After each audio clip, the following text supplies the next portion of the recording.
அப்போஸ்தலனாகிய யோவான் எழுதின முதலாம் நிருபம் 2ஆம் அதிகாரம். என் பிள்ளைகளே, நீங்கள் பாவம் செய்யாதபடிக்கு இவைகளை உங்களுக்கு எழுதுகிறேன். ஒருவன் பாவம் செய்வானானால் நீதிபரராயிருக்கிற இயேசு கிறிஸ்து நமக்காக பிதாவினிடத்தில் பரிந்து பேசுகிறவராயிருக்கிறார். நம்முடைய பாவங்களை நிவிர்த்தி செய்கிற கிருபாதார பலி அவரே. நம்முடைய பாவங்களை மாத்திரமல்ல, சர்வ லோகத்தின் பாவங்களையும் நிவர்த்தி செய்கிற பலியாயிருக்கிறார். அவருடைய கற்பனைகளை நாம் கை கொள்ளுகிறவர்களானால் அவரை அறிந்திருக்கிறோம் என்பதை அதனால் அறிவோம். அவரை அறிந்திருக்கிறேன் என்று சொல்லியும் அவருடைய கற்பனைகளை கை கொள்ளாதவன் பொய்யனாயிருக்கிறான், அவனுக்குள் சத்தியமில்லை. அவருடைய வசனத்தை கை கொள்ளுகிறவனிடத்தில் தேவ அன்பு மெய்யாக பூரணப்பட்டிருக்கும். நாம் அவருக்குள் இருக்கிறோம் என்பதை அதனாலே அறிந்திருக்கிறோம். அவருக்குள் நிலைத்திருக்கிறேன் என்று சொல்லுகிறவன் அவர் நடந்தபடியே தானும் நடக்க வேண்டும்.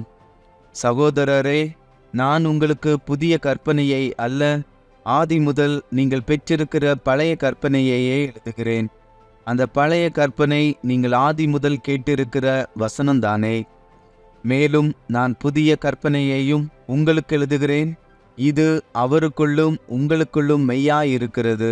ஏனென்றால் இருள் நீங்கி போகிறது, மெய்யான ஒளி இப்பொழுது பிரகாசிக்கிறது. ஒளியிலே இருக்கிறேன் என்று சொல்லியும் தன் சகோதரனை பகைக்கிறவன் இதுவரைக்கும் இருளிலே இருக்கிறான். தன் சகோதரனிடத்தில் அன்பு கூறுகிறவன் ஒளியிலே நிலை கொண்டிருக்கிறான், அவனிடத்தில் இடறல் ஒன்றுமில்லை.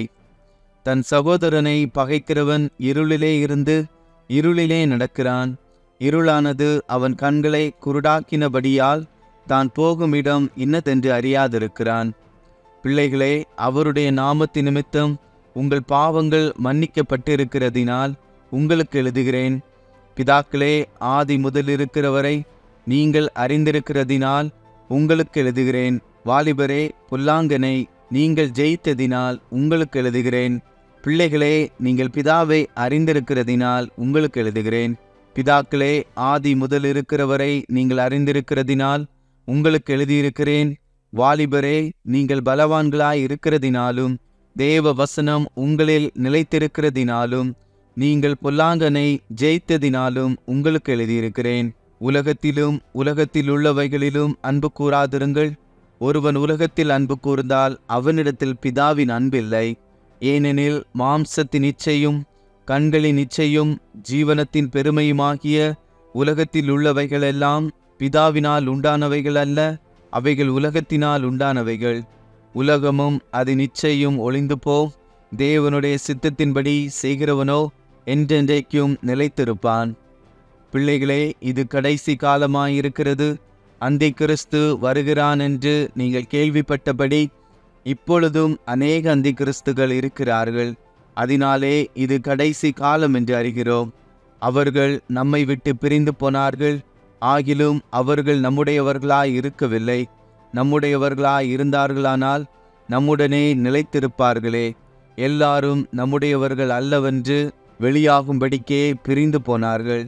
நீங்கள் பரிசுத்தராலே அபிஷேகம் பெற்று சகலத்தையும் அறிந்திருக்கிறீர்கள்.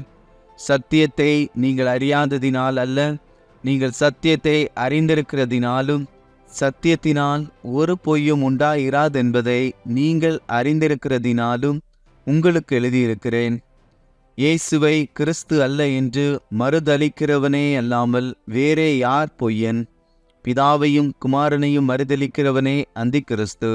குமாரனை மறுதலிக்கிறவன் பிதாவை உடையவன் அல்ல, குமாரனை அறிக்கையிடுகிறவன் பிதாவையும் உடையவனாயிருக்கிறான். ஆகையால் ஆதி முதல் நீங்கள் கேள்விப்பட்டது உங்களில் நிலைத்திருக்க கடவது. ஆதி முதல் நீங்கள் கேள்விப்பட்டது உங்களில் நிலைத்திருந்தால் நீங்களும் குமாரனிலும் பிதாவிலும் நிலைத்திருப்பீர்கள். நித்திய ஜீவனை அளிப்பேன் என்பதே அவர் நமக்கு செய்த வாக்குத்தத்தம். உங்களை வஞ்சிக்கிறவர்களை குறித்து இவைகளை உங்களுக்கு எழுதியிருக்கிறேன். நீங்கள் அவராலே பெற்ற அபிஷேகம் உங்களில் நிலைத்திருக்கிறது. ஒருவரும் உங்களுக்கு போதிக்க வேண்டுவதில்லை. அந்த அபிஷேகம் சகலத்தையும் குறித்து உங்களுக்கு போதிக்கிறது.